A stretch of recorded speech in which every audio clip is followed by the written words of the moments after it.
오늘도 무진장 더운 날씨예요. 오늘 여기 갤러리 카페 목사님이 복숭아를 잔뜩 샀어. 갖고 나 드시려고 본인이 드시려고 산 줄 알았더니 사가지고 다 나눠주시네. 그래서 나도 한 박스 지금 받고 목사님하고 커피 한잔하고 얘기 좀 하고 목사님 올라가시고 기타 좀 치고 노래 좀 부르다가 이제 해활량 연습도 좀 하려면 이 하모니카가 좋은데 길게 내뱉고 길게 들이쉬고 하는 그게 좀 힘드네. 그냥 이건 C 도레미파솔라시도 미파 반음 걸리고 다음은 오는 관계. 반음 처리는 못하지 보통. 그래서 하모니카도 여러 가지가 있잖아요. 이건 C 장조, 다장조 C, 뭐 그다음에 레, 그다음에 라 장조, 뭐 곡에 맞는 아니면 단조, 마이너 코드, 뭐 곡에 맞는 이것들이 있어요. 그래서 겹쳐가지고 하지. 그리고 어떤 거는 옆에 누르는 게 있어서 누르면 발음이 나오는 게 있어요. 그런 하모니카도. 하모니카는 국민학교 때 했던 걸로 기억하는데 그것도 아마 3학년 뭐 이럴 때 어릴 때였을 거예요. 하모니카부. 근데도 까먹질 않네. 틀리긴 틀려도 음을 찾아가고 그러니까 이 도를 잘 찾아야지 항상.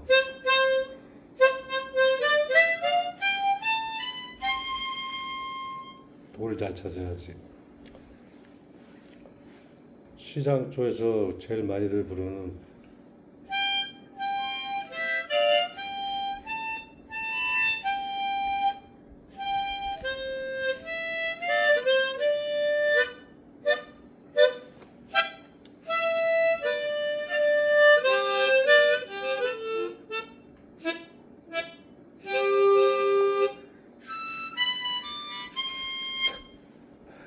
낮으름 높이는 왔다 갔다 해야 돼요. 이게 24홀짜리인데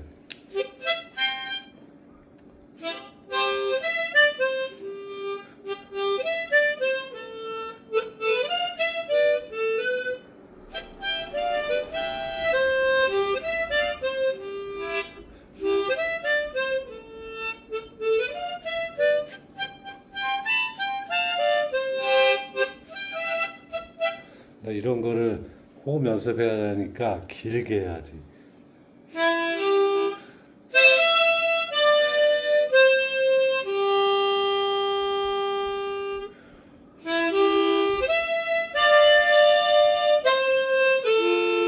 어휴, 진짜.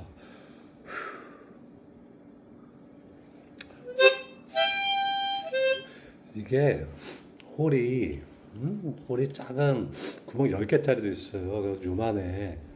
그런 거 하나 갖고 있으면은 좋죠. 어디 가서든 저녁에 별빛 보면서 하모니카 불면은 낭만이 있잖아요. 그러니까 음악도 뭐 미술도 다른 학문들도 그 베이스가 있어요. 뭐 음악은 뭐 화성학이라는 그게 있고 뭐 미술도 미술학이라는 어, 피본 미술도 있고.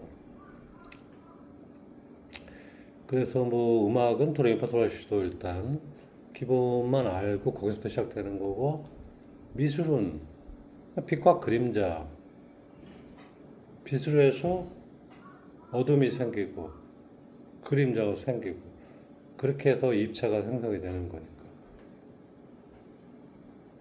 뭐 그렇게 그런 부분을 잘 이해를 하고 기본을, 그 다음부터는 무조건 많이 경험을 하고 연습하면은 제 생각으로는 그래요. 99%까지는 다 하는 것 같아요. 근데 그 1%는 선택된 자들이 있죠. 미술도 음악도 모든 학문에 선택된 자들이 있어요. 그 1%는 아무리 노력을 한다고 해서 되는 부분은 아닌 것 같아요. 저도 그 1%에 속하는 사람은 못 되는 것 같아요. 페이퍼 아트도 열심히 남들 한 번 할 거 9번, 10번 해가지고 이만큼 이뤄낸 거고. 그러니까 노력하니까, 트레이닝 하니까 되는 거예요. 아까 어제는 이상하게 좀 슬픈 날이었어요. 어제 영상이 있는데 올려져 있지는 않은데 어제는 좀 흥분된 마음이었는데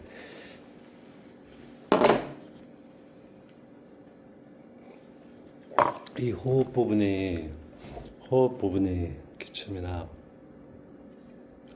앞전보다 조금 더 심해진 듯한 느낌이어서 많이 걱정했었죠. 많이 걱정하다가 이 앞전에 CT를 보고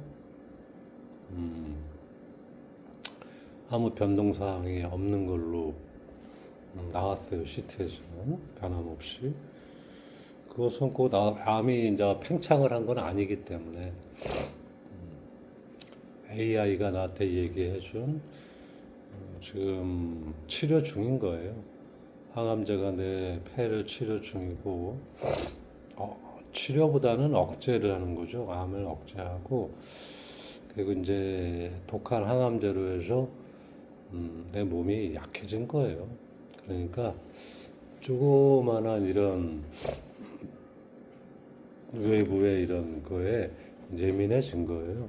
특히 기관지 같은 경우 그런 것 같습니다. 그래서 굉장히 불안하고 두렵고 무서웠었는데 표현을 못했어도 이제 그 부분이 100%는 아니겠지만 내가 납득이 가고 내 자신을 이해할 수 있게 현실적으로 그 답안을 내 스스로가 봤으니까 겪고 그래서 기분이 좋았는데 그러면서도 또 한 부분이 씁쓸해요. 더 이제 살고 싶다라는 꿈이 커지고 욕망이 커지다 보니까 그 항상 딜레마가 있잖아요. 이래도 저래도 이건데 이래서 뭐하냐.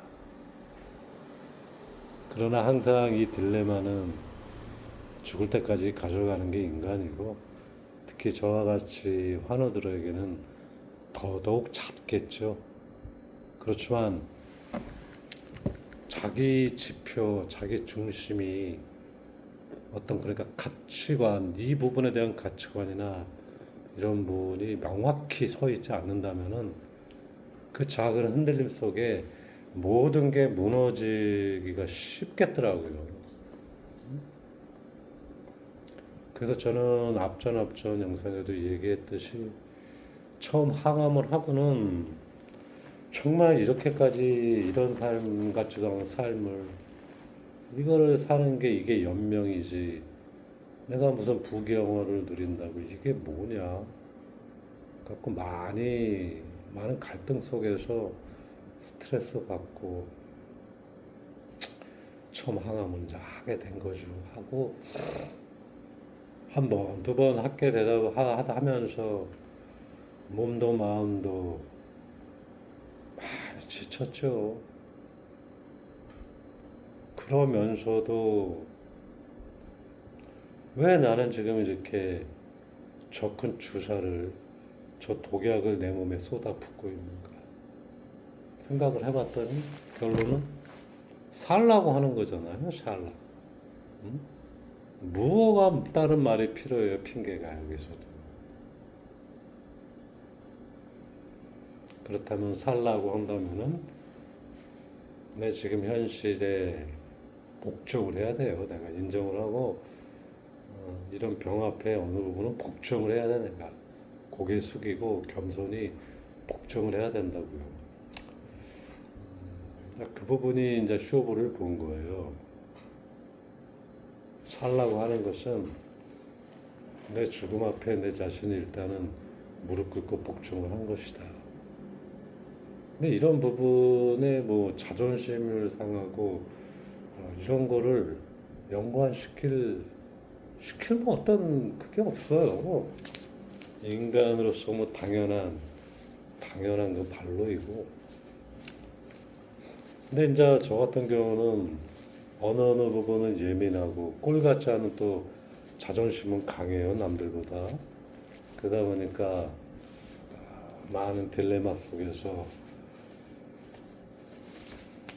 많은 또 상처와 육체적인 한계, 멘탈의 붕괴, 이제 이런 것을 경험을 하고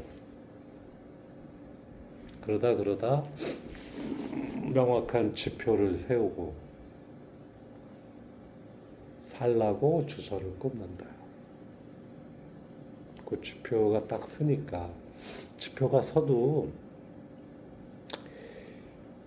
어느 때는 인간이니까 지치고 힘들 때는 타박을 하죠. 신세한탄도 하고.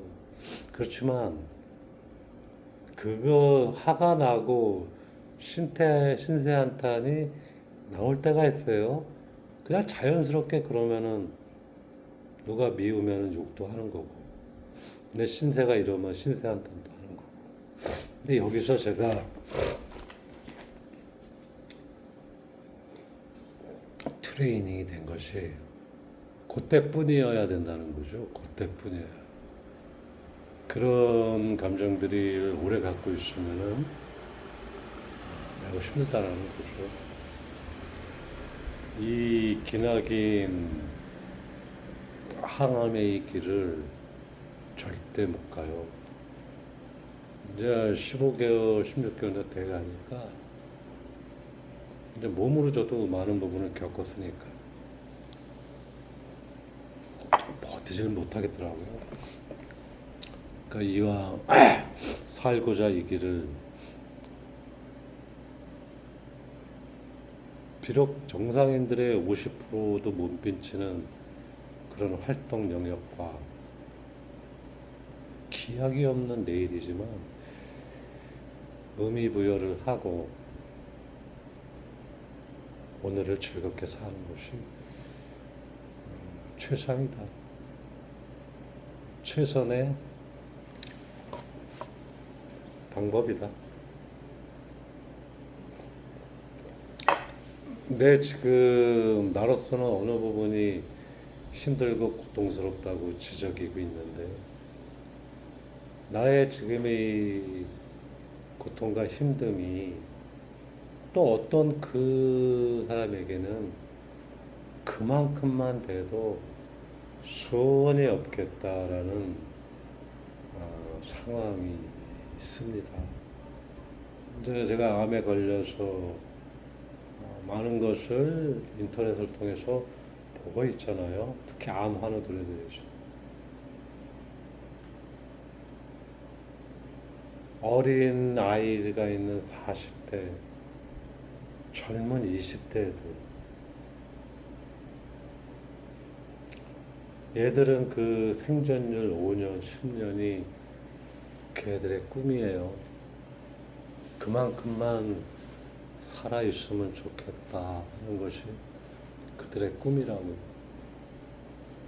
그거에 비한다면 나는 여유롭지는 않지만 뭐 살 만큼도 사는 것이고. 이렇게 한량같이 뭐 걱정할 것 없이 넉넉한 삶은 아니고 넉넉히 돈은 없어도 그렇다고 굶어 죽지도 않고. 그래도 뭐 이렇게 찬란한 햇빛 보고 기타 치고 노래하고 띵가띵가.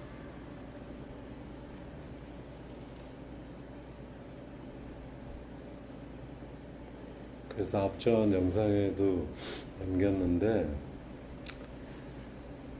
남은 인생 이제 우리 저 정도 이제 나이가 되고 이제는 어떤 삶의 목표를 위해서 어떤 그때는 비전, 어떤 성공이라는 그 부분을 위해서 달려가잖아요. 젊을 때는.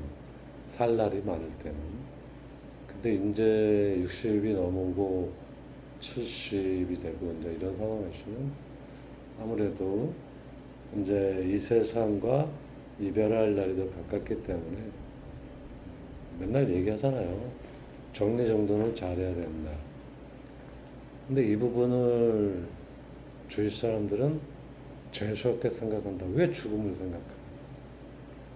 그러니까 나는 그런 것이 못마땅한 게 그 깔끔한 죽음을 위해서 주변 정리정돈을 하기 위해서 더 열심히 최선을 다해서 살아야 되거든요. 그 답은 더 열심히 남은 인생을 살자 깔끔하게가 답인데 사람들은 그 전만 겉에 보이는 죽음이라는 그 형태 모양만 보고 재수없다느니 뭐 어쩐다느니 이런 얘기를 하는 거예요.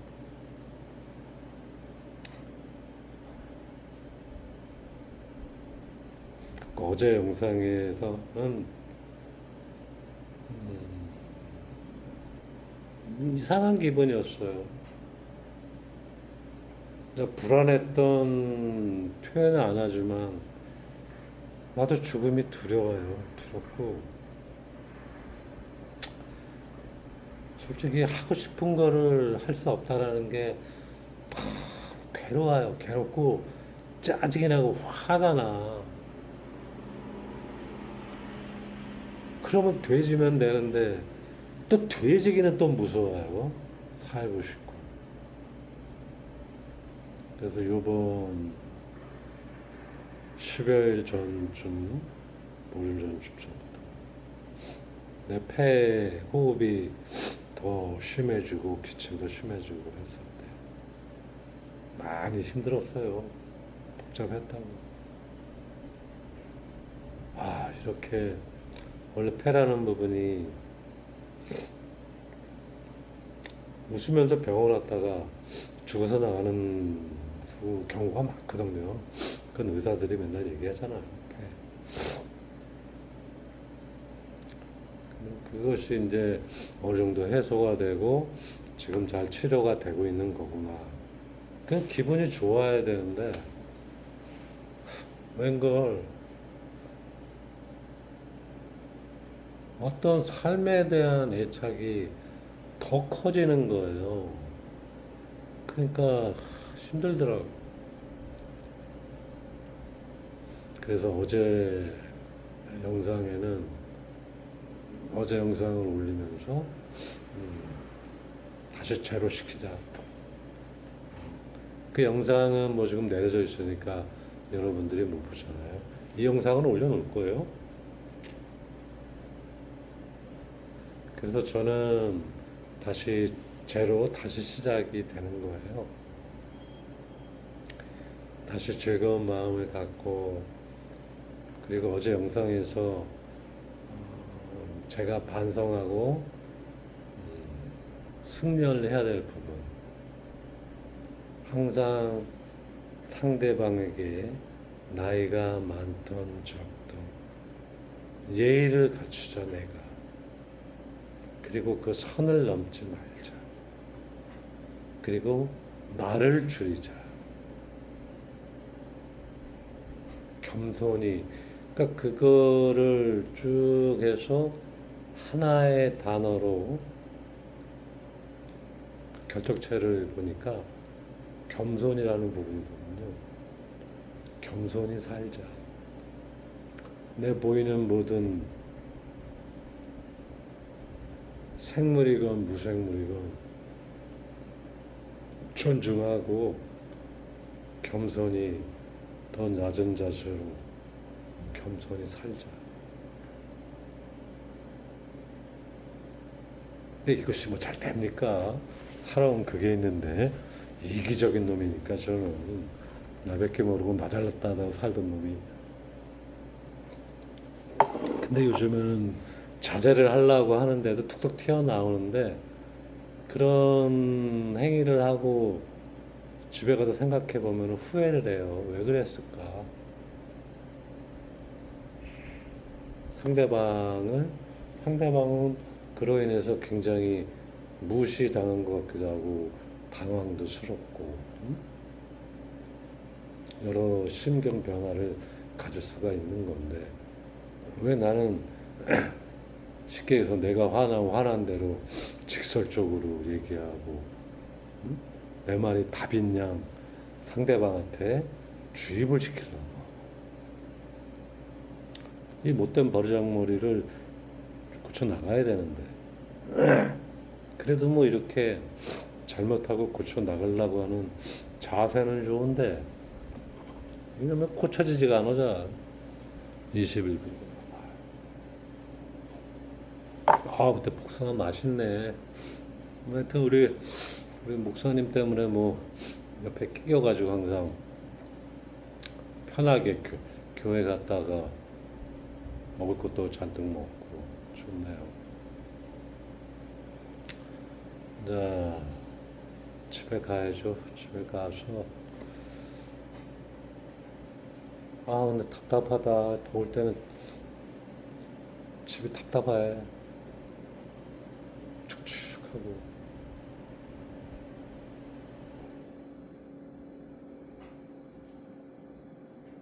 근데 내 사랑스러운 그림들이 있어서 공간이 좁아지니까 그런 건데 뭐 어떡해. 누굴 탓해. 어느 때는 좀 깨끗하고 공기 좋은 데서 영화나 보고 그런 침실이었으면 좋겠다 생각도 해요.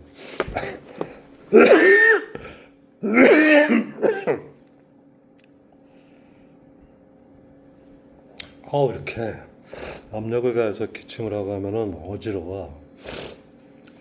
나의 폐에게 이제 그만하자. 아빠 요즘 좀 힘들다. 아가야. 야, 그만하자 오빠. 아빠 그만 좀 괴롭혀라. 자, 또 뵐게요. I love you.